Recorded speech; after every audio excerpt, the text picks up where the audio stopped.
તો આ તરફ જામનગરના મહેશ્વરી નગરમાં એક બંધ ગોડાઉનમાં આગની ઘટના બની છે। ચણા અને પીપર ચોકલેટ રાખવાના ગોડાઉનમાં આગ લાગી છે। આગ લાગતા ફાયર વિભાગની ટીમ ઘટના સ્થળે પહોંચી અને આગ પર કાબુ મેળવ્યો।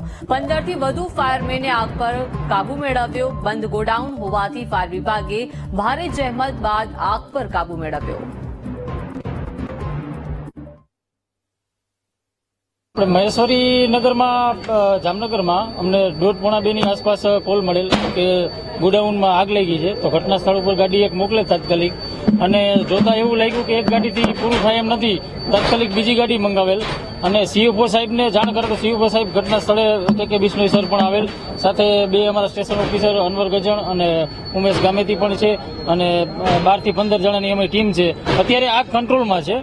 કઈ જગ્યાએ આગ લાગી, શું યા સામાન હતો અને બંધ છે કે કોઈ સામાન સળગી ગયો? મહેશ્વરી નગર બંધ ગોડાઉન છે, તેમાં ચણા પછી પીપર બિસ્કીટનો જથ્થો હોલસેલમાં બધું બિઝનેસ કરતા હશે ને જથ્થો પડ્યો હતો, એમાં અકસ્માતે આગ લાગી ગયેલ હતી।